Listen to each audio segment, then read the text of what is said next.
Alors, bien-aimés dans le Seigneur, nous continuons notre méditation sur cette capsule qui porte sur l'invitation.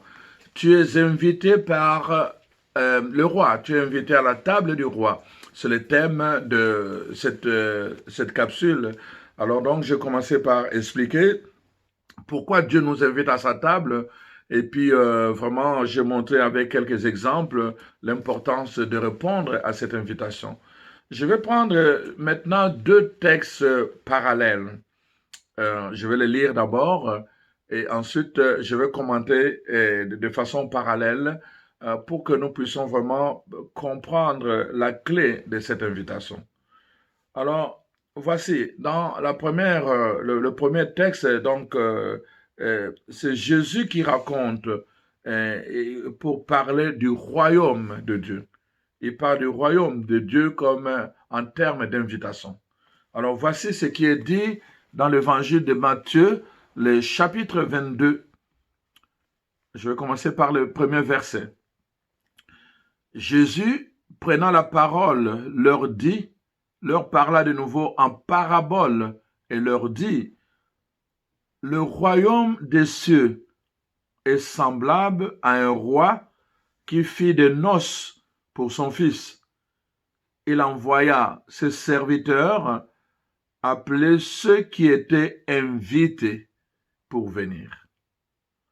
Il envoya ses serviteurs pour aller appeler ceux qui étaient invités. Mais ils ne voulurent pas venir. Il envoya encore d'autres serviteurs en disant, dites aux convives, voici, j'ai préparé mon festin. Mes bœufs et mes brebis grasses sont tués et tout est prêt. Venez au repas de noces. Mais sans s'inquiéter, l'invitation, ils s'en allèrent, celui-ci à son champ, celui-là à son trafic, et les autres se saisirent des serviteurs, les outragèrent et les tuèrent. Alors le roi fut irrité. Il envoya ses troupes. Alors voilà. Bon, alors il dit à ses serviteurs, le verset 8, les noces sont prêtes, mais les invités n'en étaient pas dignes. Allez donc, verset 9, dans le carrefour et appelez aux noces tous ceux que vous trouverez. Ses serviteurs allèrent dans le carrefour, rassemblèrent tous ceux qui trouvèrent méchants comme bons et des gens de toutes sortes, des estropiés et tout le reste, et la salle fut remplie de ces gens-là. Voilà. Ça, c'est l'évangile de Luc, le chapitre 22, qui parle en fait du royaume des cieux. Ce qu'il en est, ce qu'il en sera. Donc, le message d'aujourd'hui concerne une préparation à notre séjour dans le royaume des cieux. C'est vraiment tout ce qui a trait au royaume des cieux est toujours mis en rapport avec le repas, avec un festin. Nous devons donc nous préparer, adopter des attitudes pour prendre part au festin de l'agneau, au festin de noces. Voyez-vous? Donc, dans cet évangile, c'est une parabole pour expliquer un peu ce qu'il en est du royaume des cieux. Nous sommes dans le temps de la fin, et c'est important de le dire. On a peur parfois d'entendre ce mot parce qu'on a peur de la mort. Nous sommes des passages sur cette terre. Que vous le vouliez ou pas, nous sommes des passages. Que vous soyez riche ou pauvre, nous sommes des passages. Que vous soyez millionnaire ou endetté, nous sommes des passages sur cette terre. Que vous soyez intelligent ou sot, nous sommes des passages sur cette terre. Que vous soyez malade ou en santé, nous sommes des passages sur cette terre. Ça, c'est une évidence. Et la parole de Dieu nous dit que pendant ce temps de la fin, qu'est-ce qui reste? Évidemment, d'abord l'enlèvement de ceux qui seront prêts et deuxièmement, le retour du Christ. Alors c'est important. Donc il y aura un festin. Nous devons nous préparer au repas de l'agneau. Et la parole de Dieu nous dit, nous devons faire attention parce qu'il y a des gens qui étaient invités et qui ne se sont pas présentés. Alors donc, dans l'invitation, on est allé chercher des gens de toutes sortes. Des gens qui étaient stropillés, des gens qui étaient handicapés, les gens qui avaient des problèmes de toutes sortes. On est allé les chercher, des bons comme des méchants. Le deuxième texte que je vais vous lire, c'est dans l'Ancien Testament. C'est le texte de base sur lequel est basé cet enseignement. Alors, c'est dans le deuxième livre de Samuel, au chapitre 9.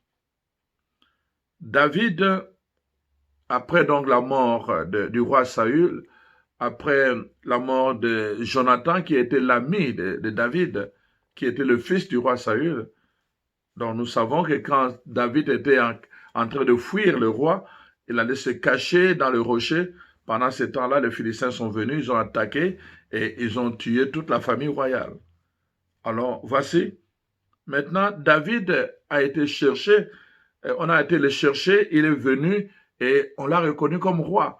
Et tous les autres rois sont venus s'incliner devant lui. Ils ont dit, voilà, nous nous soumettons à ta royauté, règne sur nous.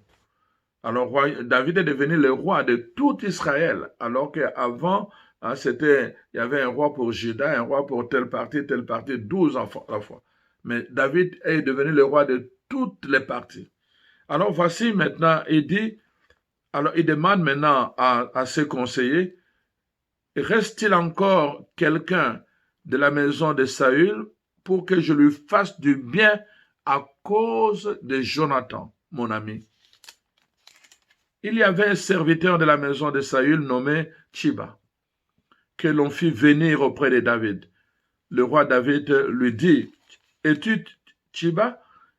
Il répondit, ton serviteur. Alors le roi lui dit, n'y a-t-il personne de la maison de Saül pour que je juge envers lui de la bonté de Dieu? Et Tchiba répondit au roi, il y a encore un fils de Jonathan, perclus de pied. Le roi lui dit, où est-il?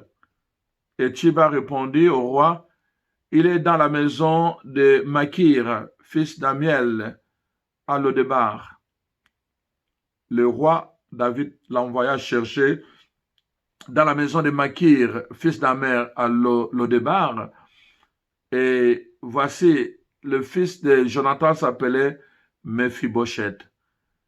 Alors, Mephibosheth, fils de Jonathan, fils de Saül, vint auprès de David, tomba sur sa face et se prosterna. David lui dit, Mephibosheth. Il répondit, voici ton serviteur.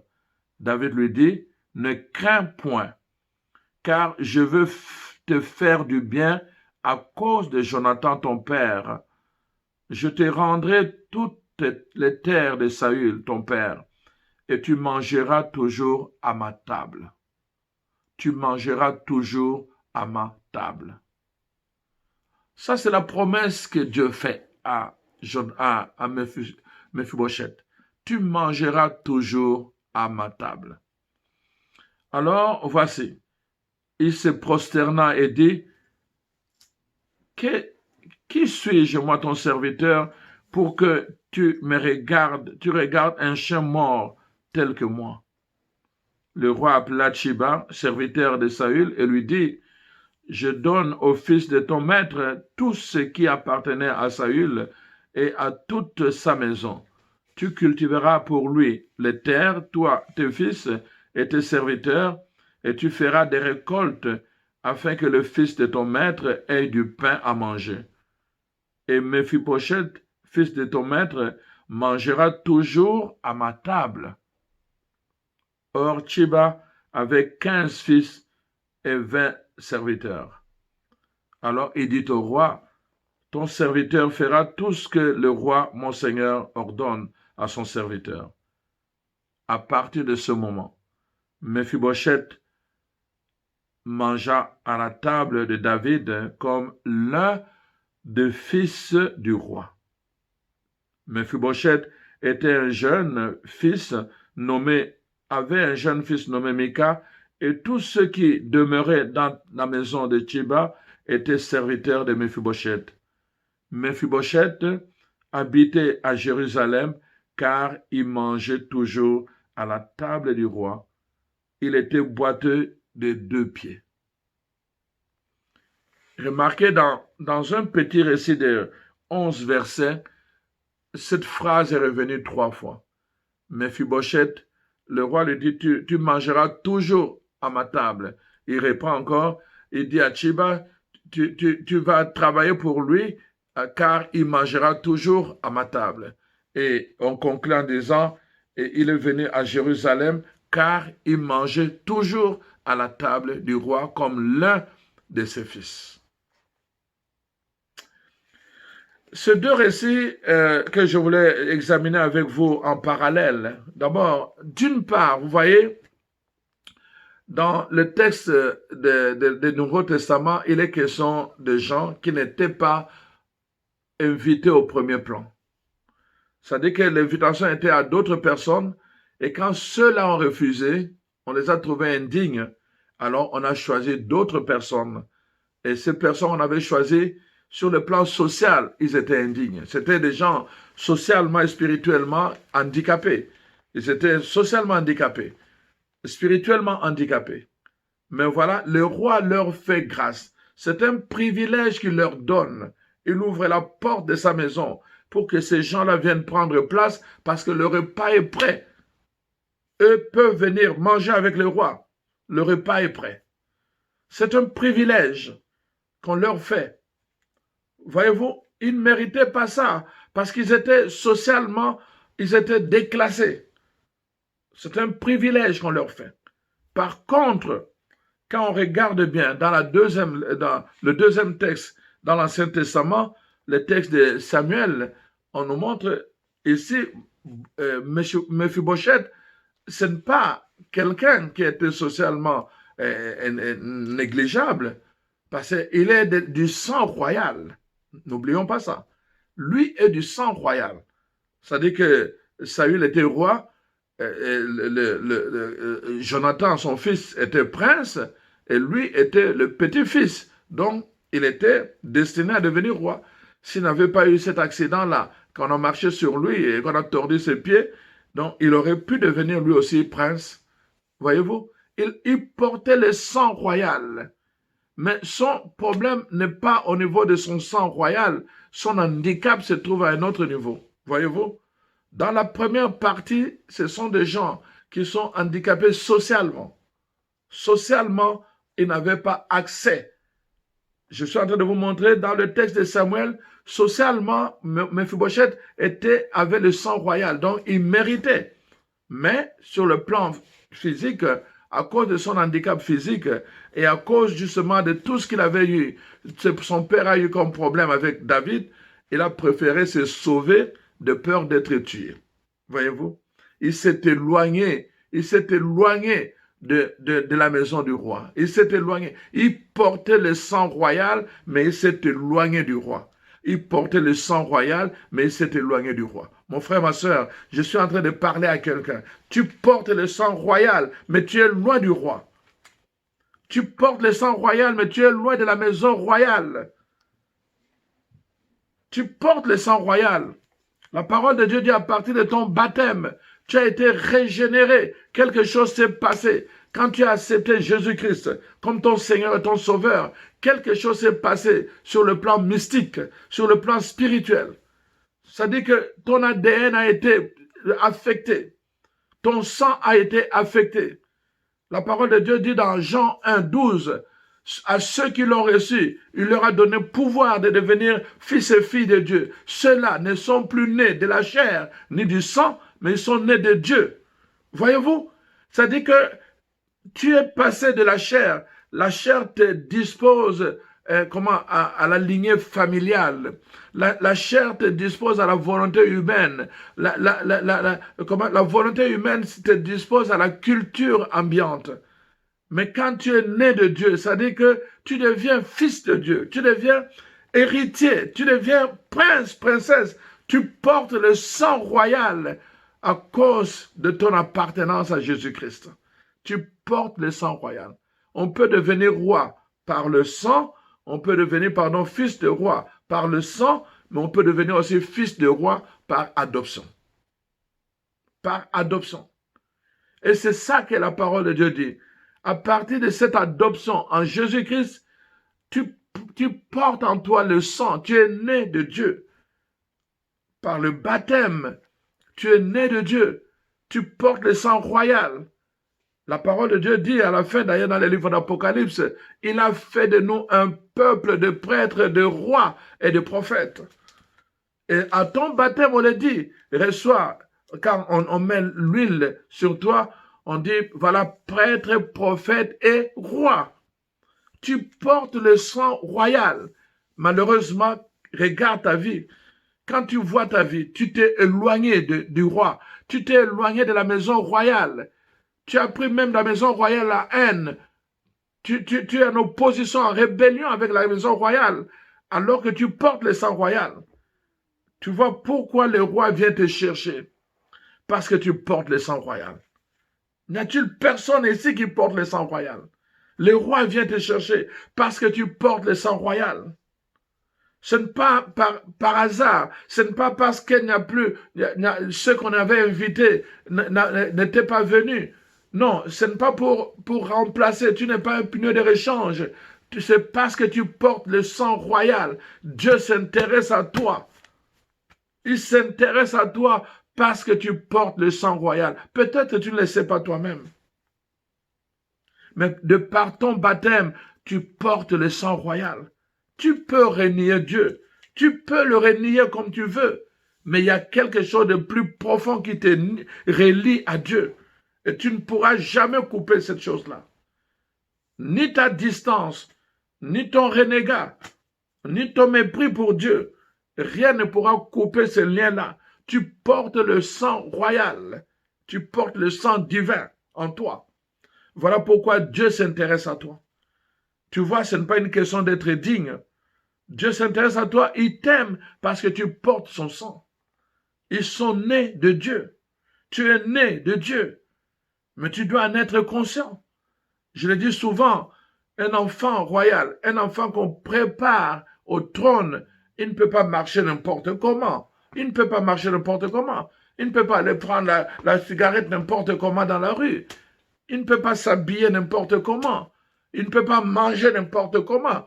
Non, un enfant qu'on prépare au trône, on doit l'éduquer, on doit le former, on doit le formater pour que son attitude puisse refléter son sang royal, son attitude puisse refléter sa dignité royale. Et c'est le travail de la parole de Dieu. Quand nous prêchons, c'est pour te formater. C'est pour que vraiment tu puisses acquérir la douceur dans ton cœur, que tu puisses être rempli de l'amour dans ton cœur, que tu sois affermi, n'est-ce pas, dans la bonté dans ton cœur, et que tu puisses désirer les choses excellentes, que tu ne puisses pas te rabaisser, aller trouver ta force, ta joie dans des feuilles, dans la drogue, dans l'alcool. Ça, c'est du rabais. Dieu veut que tu te comportes avec dignité parce que tu portes le sang royal. Vois-tu, mon frère, ma soeur, Mephibosheth avait oublié cela. Il est allé se cacher loin, loin, loin, parce qu'il avait peur. Mais c'est le roi qui le fait chercher. Et regardez son attitude. Qu'est-ce qu'il dit au roi? Mais qu'avez-vous à vous occuper d'un chien crevé comme moi? Il se considère lui-même comme un chien. Parfois, toi, tu te regardes comme ça à cause de tout ce que tu as fait dans le passé. Tu as fait de mauvais coups. Tu as abusé de l'alcool, tu as abusé du sexe, tu as abusé de la drogue. Et à cause de cela, tu penses que c'est fini pour toi. Mais Dieu ne te regarde pas de la même façon. Dieu ne te regarde pas de la même façon. Tu as encore du prix aux yeux de Dieu parce que tu portes le sang royal. Tu as encore du prix aux yeux de Dieu, mon frère, ma soeur. Tu ne peux pas te déclasser. Dieu ne t'a pas déclassé. Alors ne te déclasse pas toi-même. Ton passé, ce n'est pas un handicap à ce que Dieu veut faire pour toi. Ton passé n'est pas un handicap. Ta situation sociale n'est pas un handicap à ce que Dieu veut faire pour toi. Il est allé se cacher dans une famille pauvre. Mais Dieu l'a localisé. Le roi l'a localisé. Je veux te manifester la bonté de Dieu. Je veux te manifester la bonté de Dieu. À travers ces gestes, c'est la bonté de Dieu. Dieu est bon. Il est très bon. Il est très bon.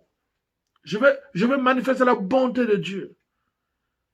Tu vois, c'est ça en fait que Dieu veut montrer, que nous puissions découvrir sa bonté.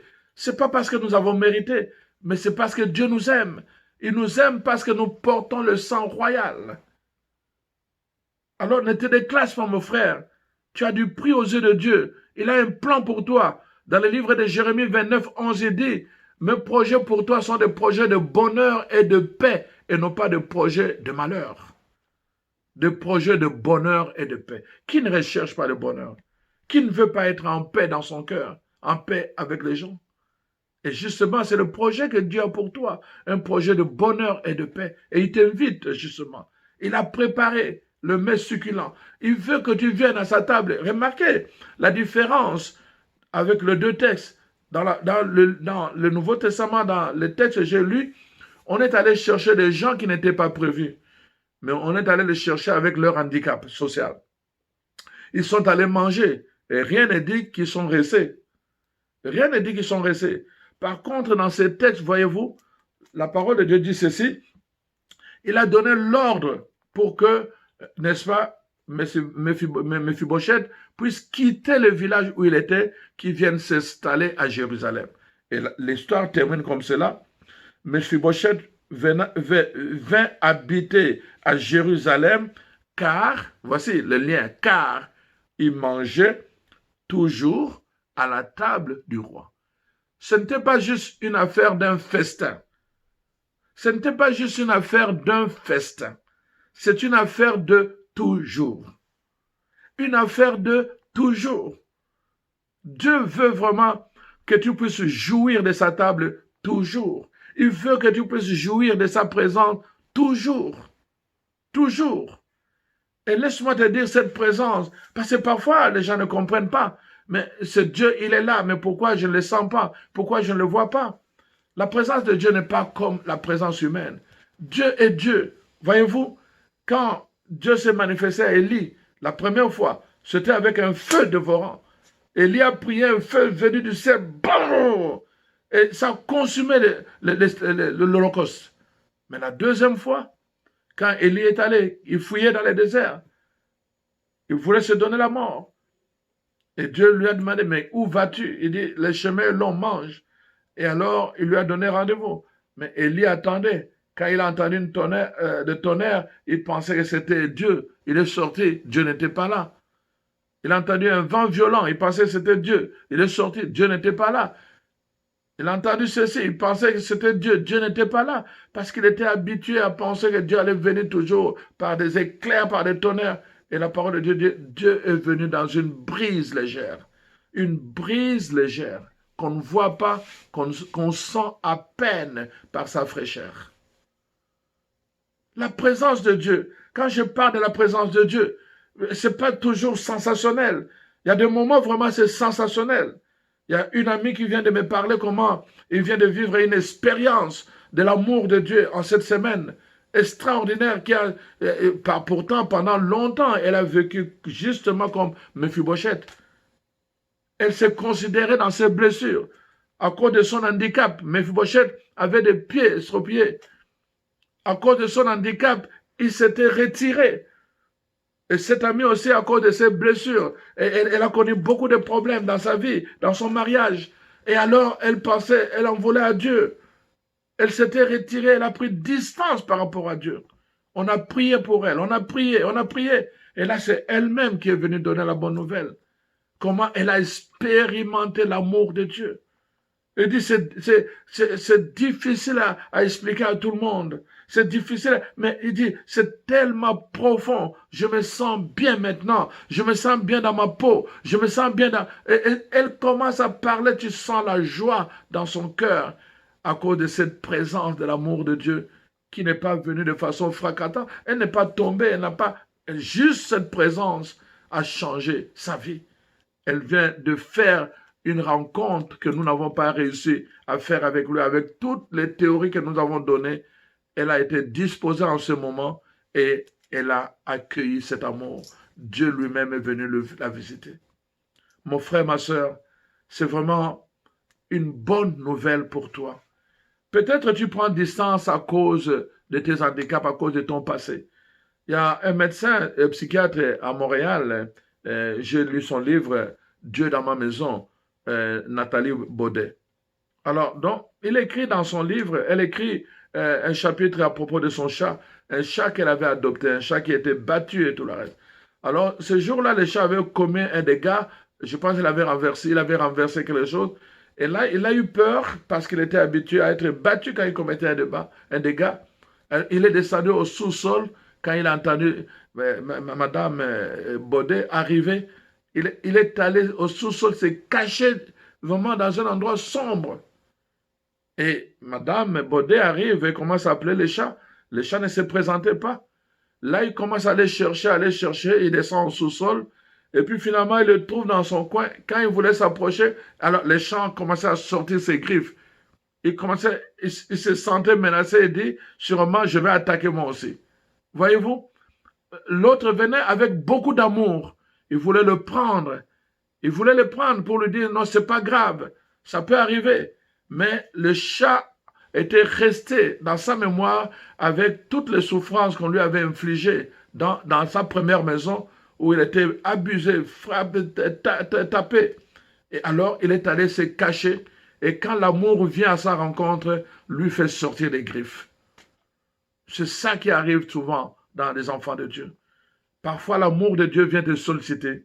Et toi, tu vas sortir les griffes. Parce que tu penses, au lieu de voir cet amour qui vient à toi, tu es en train de voir ce que les autres t'ont fait. Dieu est différent. Les gens ont abusé de toi. Les hommes de Dieu ont abusé de toi. Les prêtres peut-être ont abusé de toi. Et parfois même l'Église. Mais je suis en train de te parler de Dieu. Dieu n'abuse pas, il donne. La Bible dit, là où Satan vient voler, lui donne sa vie en abondance. Il vient pour donner. Il vient pour donner. Il ne vient pas pour voler. Il ne vient pas pour abuser. C'est l'amour même qui s'est donné jusqu'à la croix, jusqu'à la mort. C'est l'amour qui vient vers nous. C'est l'amour qui est resté les bras ouverts sur la croix. C'est cet amour-là qui vient t'inviter à l'amour. L'amour vient t'inviter à la table de l'amour. L'amour vient t'inviter à la table de la joie. L'amour vient t'inviter à la table de la vie, à la table du bonheur. L'amour t'invite aujourd'hui. L'invitation du roi. Ne regarde pas tes handicaps. Ne regarde pas tes handicaps. Il y a quelqu'un qui a payé le prix pour toi. La parole de Dieu dit, le roi lui dit, je vais te faire du bien à cause de Jonathan, ton père, qui était mon ami. Jonathan avait payé le prix pour lui. Lui, Mephibosheth n'avait rien fait. Il n'a rien fait de bien à David, à aucun bien. Tout ce qu'il jouit, tout ce dont il jouit, c'est grâce au bien que son père avait fait, mais son père est mort. De la même façon, tout ce dont nous jouissons aujourd'hui, c'est grâce au sacrifice que Jésus avait fait, mais lui est mort. Nous pouvons nous bénéficier de ça, nous pouvons jouir de ça. Dieu t'appelle à une vie en abondance et il veut que tu puisses jouir de cette vie-là. Prends un bonbon, mets dans la bouche. La première chose, tu dois jouir. Tu dois jouir du bonbon. C'est ça qu'on appelle. Tu peux avoir une chose, tu peux avoir une invitation. Si tu ne réponds pas, tu ne pourras pas jouir de ton invitation. Dieu t'appelle à sa table. Tu es l'invité du roi aujourd'hui. Qu'est-ce que tu vas répondre? Qu'est-ce que tu vas répondre? Je vous donne rendez-vous pour la prochaine capsule que je peux déjà donner le titre. Et si c'était la dernière fois que Dieu t'invitait? Et si c'était la dernière chance que Dieu te donne aujourd'hui? Ça sera le titre de notre prochaine capsule. Alors vraiment, je prie Dieu, vraiment que Dieu te visite en ce moment. Une prière simple que tu peux faire toi aussi. Vraiment remercier le Seigneur. Parce que cette parole, c'est d'abord pour toi. Seigneur, je te remercie du privilège que tu m'accordes aujourd'hui. Je me suis souvent condamné moi-même, alors que toi, tu posais un regard d'amour sur moi. Je te dis merci, Seigneur, pour l'invitation que tu m'adresses. Donne-moi la grâce, la force d'ouvrir cette invitation, mais surtout le courage de me lever pour venir à ta table. Donne-moi de changer de position, comme Mephibosheth a changé de position. Il a quitté le village pour venir à Jérusalem. C'est alors seulement qu'il pouvait aller manger tous les jours à la table du roi. Que je me rapproche de toi, Seigneur, pour manger tous les jours à ta table. Et que tout ce qui était un obstacle dans ma vie, Seigneur, je te l'offre. Je te l'offre, Seigneur. Tous les obstacles, tout ce qui m'empêchait, tous mes handicaps, tout ce qui m'a empêché, Seigneur, je le dépose sous la croix de Jésus. Parce qu'aujourd'hui, je sais que comme Jonathan, Jésus a payé tout ce qu'il fallait pour que moi, je puisse jouir de tes bontés, Seigneur. Alors je te dis oui, aujourd'hui, je veux jouir, je veux venir à ta table, Seigneur. Je veux jouir de ta présence. Je veux jouir de ta présence. Je veux aimer ta présence. Les gens disent que ta présence donne l'assurance. Moi aussi, je veux goûter à ta présence, Seigneur. Donne-moi de te désirer en profondeur toujours et que rien, plus rien, Seigneur, ne puisse me retenir pour revenir à toi. Merci, Seigneur. Ne permets pas que je puisse manquer cette fois-ci. Et si c'était la dernière fois, ne permets pas, Seigneur, que je manque cette grâce, cette main tendue, cette main que tu m'étends aujourd'hui pour que moi aussi, je vienne manger à ta table. Je te remercie au nom de Jésus, ton Fils, notre Seigneur. Amen. Alors, chers amis, voilà, merci d'avoir été là. Je vous donne rendez-vous à la semaine prochaine. Nous continuons notre émission avec cette capsule. Partagez ces enseignements avec des amis. C'est le temps de Dieu. Alors, les gens ont besoin d'être instruits, chers amis. Si ça vous plaît, partagez à votre tour. C'est tout ce qu'on vous demande. Vous partagez à d'autres personnes afin qu'eux aussi soient instruits. Rappelez-vous, la parole de Dieu dit, Dieu veut que tout le monde soit sauvé et parvienne à la connaissance de la vérité. Alors, aidez-les aussi à parvenir à cette connaissance-là pour qu'ils ne se sentent pas exclus. Ils ont eux aussi du prix aux yeux de Dieu. Pour eux aussi, Jésus a donné sa vie. Alors, on se voit à la semaine prochaine pour la capsule dont j'ai déjà donné l'intitulé. Alors, soyez bénis chez vous au nom de Jésus. Au revoir.